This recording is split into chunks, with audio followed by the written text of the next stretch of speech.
तो आज ड्रूक के बारे में बात की जाए, क्योंकि ये बात करने लायक है। तो मैंने भी सोचा कि पर्सनली इनका एक्सपीरियंस किया जाए, क्योंकि इनके बारे में बहुत ही ज़्यादा बातें की गई हैं और बातें की भी जा रही हैं।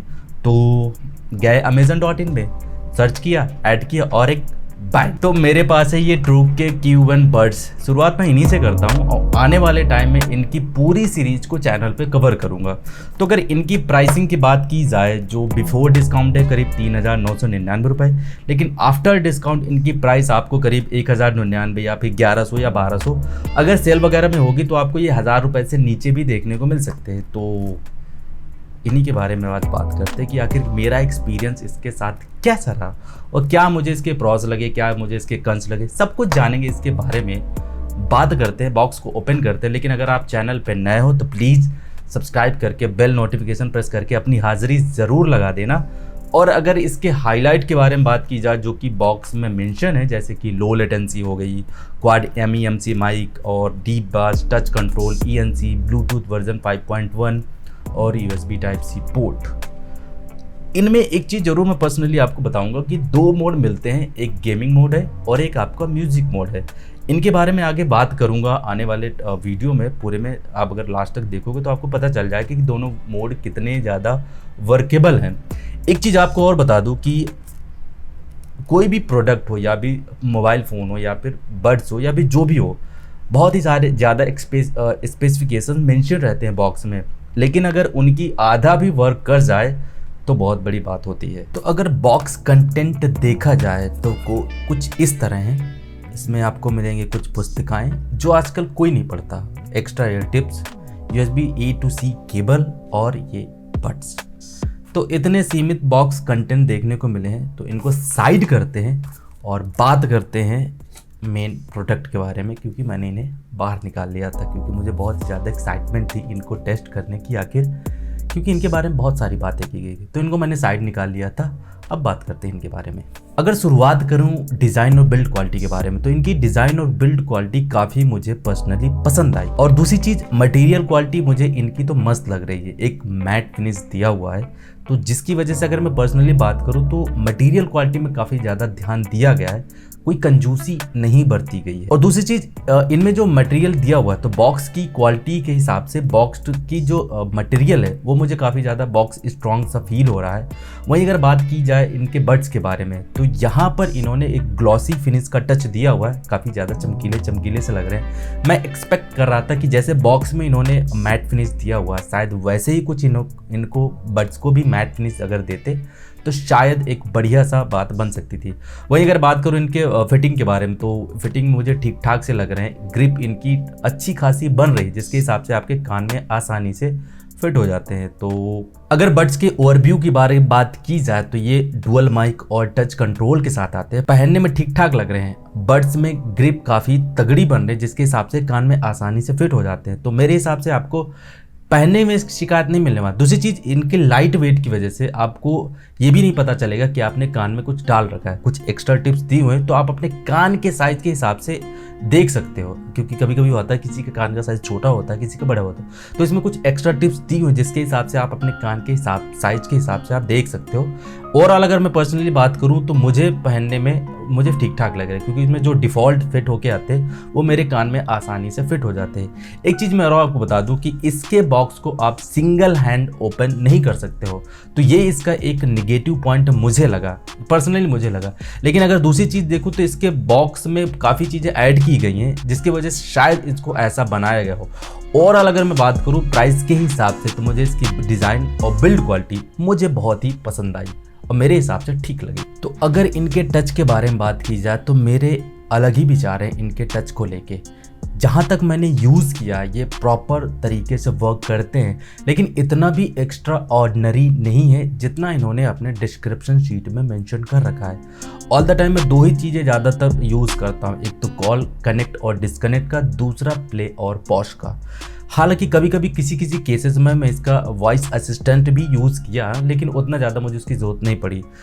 तो ये दोनों केसेस में यानी दोनों कंडीशंस में ये मेरे हिसाब से प्रॉपरली वर्क किए हैं। तो एक चीज़ मैं आपसे ज़रूर मेंशन करना चाहूँगा कि इसमें जो टच का फीचर्स दिया हुआ वो प्रॉपर तरीके से वर्क करता है, जितना मैंने अभी आज तक इनको यूज़ किया है। कनेक्टिविटी की बात करना ज़रूरी है क्योंकि इनमें लेटेस्ट ब्लूटूथ वर्जन का फीचर्स दिया हुआ है, जिससे इनकी कनेक्शन क्वालिटी में कोई प्रॉब्लम्स नहीं आनी चाहिए। लेकिन जैसा मैंने कहा कि प्रॉब्लम्स नहीं है, लेकिन अगर आप रूम यूज़र्स हो तो आपको कोई दिक्कत नहीं है। लेकिन अगर आप इनको ओपन एरिया में यूज़ कर रहे हैं और फ़ोन की दूरी मतलब फ़ोन से इनकी दूरी जैसे ही 2 मीटर से ज़्यादा हुई, ये डिसकनेक्ट होना शुरू कर देते। तो मैं ये ऑब्ज़र्व कर रहा था, और क्योंकि शुरू में जब नए इनको यूज़ किया था तो मुझे ठीक ठाक लगे, ओपन एरिया में भी और रूम में भी ठीक ठाक से वर्क लगे। लेकिन जैसे जैसे मैंने इनको यूज़ करना शुरू कर दिया, लॉन्ग टाइम यूज़ करने के बाद अपना एक्सपीरियंस दे रहा हूँ कि जैसे जैसे लॉन्ग टाइम यूज़ करने के बाद मैंने इनको टेस्ट किया, तो एक चीज़ ज़रूर नोटिस करी है कि अगर ओपन एरिया में ये यूज़ होते हैं तो कभी कभी दोनों आपस में डिस्कनेक्ट होना शुरू कर देते हैं, या फिर कभी कभी परफेक्ट वर्क करते हैं। लेकिन कभी कभी फ़ोन से 2 मीटर की दूरी भी, जैसे डिस्टेंस 2 मीटर का हुआ फ़ोन से, तो ये फ़ोन में डिस्कनेक्ट होना शुरू कर देते हैं। अगर iOS एंड्रॉयड की बात की जाए तो एंड्रॉयड में तो प्रॉपर वर्क करते हैं, आप ओपन एरिया में भी यूज़ करो, आप नॉर्मली रूम एरिया में भी यूज़ करो, ठीक ठाक लगा। लेकिन iOS के केस में इसका सीधा मुझे उल्टा देखने को मिला। मोस्ट ऑफ द टाइम ये मुझे दिक्कत इसमें महसूस हुई कनेक्टिविटी को लेके। लॉन्ग टाइम यूज़ करने के बाद मैं अपना एक्सपीरियंस दे रहा हूँ, तो अगर प्राइस को हिसाब से देखा जाए तो उसके हिसाब से मुझे इसकी कनेक्टिविटी ठीक लगी, क्योंकि 1100-1200 की प्राइस को अगर देखा जाए उसके हिसाब से जज की जाए अगर प्रोडक्ट को, तो उसके हिसाब से ठीक लगी। लेकिन अगर किसी यूज़र्स के लिए 1100-1200 रुपये ही बहुत है, उसके हिसाब से उसको सारी चीज़ें देने की कोशिश की जाए, उस केस में ये खरा नहीं उतरता। ब्रांड लो लेटेंसी को क्लेम करती है, लेकिन अगर मैं देखा जाए तो गेमिंग के लिए इनको सजेस्ट नहीं करूंगा। आज के डेट में मैं गेमिंग के लिए केवल वायर्ड वाले ईयरफोन्स या फिर हेडफोन्स को ही सजेस्ट करूंगा। हालांकि ब्रांड तो अपना लो लेटेंसी यूज़ क्लेम कर रही है, लेकिन अगर प्रैक्टिकल यूज़ के बाद अगर मैं कहूँ तो मुझे इनमें लो लेटेंसी वाला जो डिस्क्रिप्शन इन्होंने मेंशन कर रहा है कहीं से भी नहीं लगा। हालांकि 2 मोड मिलते हैं, उन अगर 2 मोडों की बात की जाए तो मेरे हिसाब से तो दोनों में सेम है, चाहे वो आप म्यूज़िक मोड की बात कर लो या फिर गेमिंग मोड की बात कर लो। तो बस एक इन्होंने मार्केटिंग टर्म यूज़ किया है, स्ट्रैटेजी यूज़ करी है लो लेटेंसी के नाम से कि इनमें गेमिंग मोड्स भी मिलते हैं और म्यूज़िक मोड्स भी मिलते हैं। लेकिन अगर प्रैक्टिकली बात की जाए तो ये मेरे हिसाब से वेस्ट। तो बाकी ब्रांड्स के मुकाबले इनका बैटरी बैकअप इतना नहीं है जितना हम इस प्राइस रेंज में एक्सपेक्ट करते हैं। डिस्क्रिप्शन में इन्होंने 6 से 8 घंटे का प्लेबैक टाइम मेंशन कर रखा है। पर्सनली अगर बैटरी कैपेसिटी की बात करूं तो बॉक्स में हमें 400 mAh की बैटरी होती है और बड्स में हमें 40 mAh की बैटरी देखने को मिलती है। लेकिन अगर प्रैक्टिकली यूजेस के बाद अगर बात करूं लॉन्ग टाइम यूज़ के बाद, तो इनमें जो बैटरी बैकअप है जितना मैं एक्सपेक्ट करता हूँ इस प्राइस में अदर ब्रांड जो क्लेम करती है वो इतना फुलफिल नहीं कर पाते हैं। 4 से 5 घंटे का इसमें आपको प्लेबैक टाइम और प्लस कॉलिंग टाइम देखने को मिलता है। बाकी ENC वगैरह तो दी हुई, जिसके हिसाब से वैसे ENC इन्होंने डिस्क्रिप्शन में यूज़ कर रखी है, लेकिन पर्सनली यूज़ करने के बाद मुझे थोड़ा बहुत इसमें ENC का फ़र्क देखने को मिला। उसके हिसाब से अगर मैं बात करूँ तो इतना बैटरी बैकअप जो इसमें दे रखा है वो इसका एक माइनस पॉइंट बन सकता है, और वो मेरे हिसाब से ही उसका माइनस पॉइंट है, क्योंकि 1200 की प्राइस में 1200-1300 रुपये की प्राइस में अगर मैं ये ऑफ़र की बात करूँ, अगर इनका जो लॉन्च प्राइस है उसके हिसाब से अगर मैं बात करूँ तो ये कहीं से भी एक्सेप्टेबल नहीं कहा जा सकता है। हालांकि 1200-1300 की प्राइस में जो अदर ब्रांड्स क्लेम कर रही है बैटरी बैकअप वो ये फुलफिल नहीं कर पाते। तो मेरे हिसाब से अगर आप लॉन्ग टाइम यूज़र्स हो, अगर आप किसी ऐसे एरिया से बिलोंग करते हो जहाँ पे इलेक्ट्रिसिटी की प्रॉब्लम्स है, फिर भी अगर आप इनको यूज़ करना चाहते हो, तो मैं तो आपको डेफिनेटली ये कहूँगा कि आप अदर ब्रांड के साथ स्विच कर जाएं जिनमें आपको बेहतरीन बैटरी बैकअप या फिर मैक्सिमम बैटरी बैकअप देखने को मिले। लेकिन अगर इनमें आप स्विच करना चाहते हो तो मेरे हिसाब से आप इनमें नहीं स्विच कर सकते, क्योंकि आपके यहाँ पर इलेक्ट्रिसिटी का इशू है। तो ये इसका एक नेगेटिव पॉइंट है। अगर प्राइस के हिसाब से जज किया जाए तो शायद इसका बैटरी बैकअप उतना ज़्यादा फुलफिल नहीं कर पा रहा जितना हम इससे एक्सपेक्ट करते हैं। तो अगर कॉलिंग की बात की जाए तो कॉलिंग के हिसाब से मैं इनको रिकमेंड कर सकता हूं, क्योंकि इसमें डुअल माइक दिया हुआ है जिसकी वजह से कॉल कनेक्टिविटी में आपको कोई परेशानी नहीं होगी।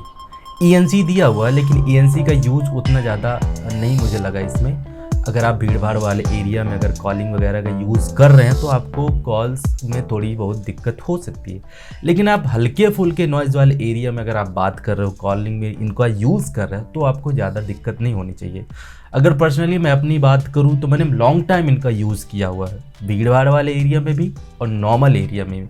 लेकिन मुझे थोड़ा बहुत दिक्कत महसूस हुई भीड़ भाड़ वाले एरिया में, क्योंकि ENC का इनका डिस्क्रिप्शन लाइन में मेंशन है, लेकिन उतना ज़्यादा प्रैक्टिकली यूज़ देखने को नहीं मिला। तो अगर आप नॉर्मल यूज़र हो या फिर ऐसी जगह से बिलोंग करते हो जहाँ पे थोड़ा बहुत हल्का फुल्का नॉइज़ है, तो उसके हिसाब से मैं इनको रिकमेंड कर सकता हूँ, क्योंकि उतना नॉइज़ को ये हटा देते हैं, मतलब उतना ज़्यादा नॉइज़ को कैप्चर नहीं करते हैं। तो कॉलिंग में आपको इनमें शिकायत देखने को नहीं मिली पर्सनली मैं अगर बात करूँ, क्योंकि इनका टच कंट्रोल वाला फीचर भी वर्क करता है।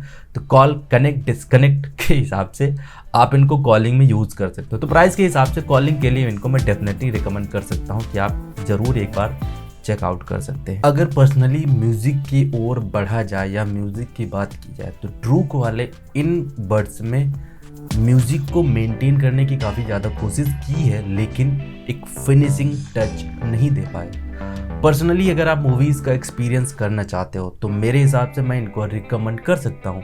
लेकिन अगर आप थोड़ा बहुत म्यूज़िक का एक्सपीरियंस करने की प्लानिंग कर रहे हो इनके साथ, तो मैं इनको डेफिनेटली आपको रिकमेंड नहीं कर सकता। उसके मेरे पास 3 रीज़न है। पहला, वोकल्स इसमें बहुत ही बेहतर तरीके से बैलेंस किया गया है, लेकिन ट्रिबल को और मिड टोन्स को काफ़ी ज़्यादा हाई कर दिया गया है, जिसकी वजह से थोड़ा सा ना एक डिस्टॉर्शन फील होता है अगर आप 70% से ज़्यादा वॉल्यूम पे म्यूजिक सुनते हो। सेकंड ऑप्शन इसका बेस को एक, क्या बोलूँ उसे, बेस को एक ड्रिंक में चखने के जैसे यूज़ किया गया है। मतलब एक स्लो मोशन वाला बेस दिया हुआ है। अगर जिस बेस की हम डिमांड करते हैं, मतलब जो हमें रिक्वायर्ड होती है, वो ये फुलफिल नहीं कर पाता, तो ये एक दूसरा ऑप्शन है। थर्ड की अगर बात करा जाए तो वो है इसका एक म्यूज़िक पार्ट, यानी जो छन छुन वाली आवाज़ बैलेंसिंग होती है, वो इसमें काफ़ी ज़्यादा हाई को मेंटेन किया गया है। तो इसके हिसाब से मैंने कहा ना कि अगर आप मूवीज़ का एक्सपीरियंस करना चाहते हो इनके साथ तो रिकमेंड कर सकता हूँ, लेकिन अगर आप म्यूज़िक का एक्सपीरियंस करना चाहते हो इनके साथ तो मैं आपको ये रिकमेंड नहीं कर सकता। तो आधा आसान से शब्दों में अगर मैं ये कहूँ कि तो साउंड के डिपार्टमेंट में ये एक ऑर्डिनरी सा रह जाते हैं, लेकिन एक्स्ट्रा ऑर्डिनरी हम एक्सपेक्ट करते हैं वो ये बन के नहीं आते हैं। मैं कह सकता हूँ कि अगर आप ट्राई करना चाहते हो, अगर आप बेसिकली एक्सपीरियंस करना चाहते हो ट्रू वायरलेस का, तो मैं आपको रिकमेंड कर सकता हूँ। बाकी अगर आप एक प्रो लेवल के यूज़र्स हो, फिर इसके बाद आप अपने स्विच करना चाहते हो या फिर अलग तरीके से ट्राई करना चाहते हो, तो मेरे हिसाब से आपका एक्सपीरियंस थोड़ा सा इसमें ख़राब हो सकता है और आपको निराशा हाथ लग सकती है। तो अब अगर कंक्लूजन पार्ट की ओर बढ़ा जाए तो इसका मेन नेगेटिव पॉइंट क्या है? बैटरी बैकअप, साउंड और इसके केस की बनावट। हालांकि अगर जनरली देखा जाए तो कुछ फीचर्स इसमें ऐड किए गए जिसकी वजह से केस की ऐसी बनावट इनमें दी गई है, लेकिन कुछ चीज़ों में इसके केस की बनावट भी ठीक ठाक है, जस्टिफाई की जा सकती है। तो जनरली कुछ पॉइंट्स में या कुछ केस में कुछ चीज़ों में इसका केस आपको डिसअपॉइंट कर सकता है। बाकी अगर आप ट्राई करना चाहते हो, एक्सपीरियंस लेना चाहते हो, डिस्क्रिप्शन बॉक्स में इसकी लिंक को डाल दूंगा, आप वहाँ से चेकआउट कर सकते हो। मेरी एफिलिएट लिंक से आप चेकआउट करोगे तो आप इनडायरेक्टली चैनल की हेल्प कर सकते हो। शायद आने वाले फ्यूचर में इसकी और सीरीज को मैं जल्दी कवर कर पाऊँ। बाकी अगर आप बोट्स के बारे में जानना चाहते हो, बोट 161, क्योंकि मैंने उसको हाईली रिकमेंड किया, वो वाला वीडियो आपको इधर मिल जाएगा। बाकी इस वीडियो में आपको कुछ पसंद आया तो प्लीज़ लाइक शेयर सब्सक्राइब जरूर मार देना। मेरा नाम है विकास, मिलता हूँ आपसे नेक्स्ट वीडियो में, तब तक के लिए take care, bye bye and always keep smiling. जय हिंद।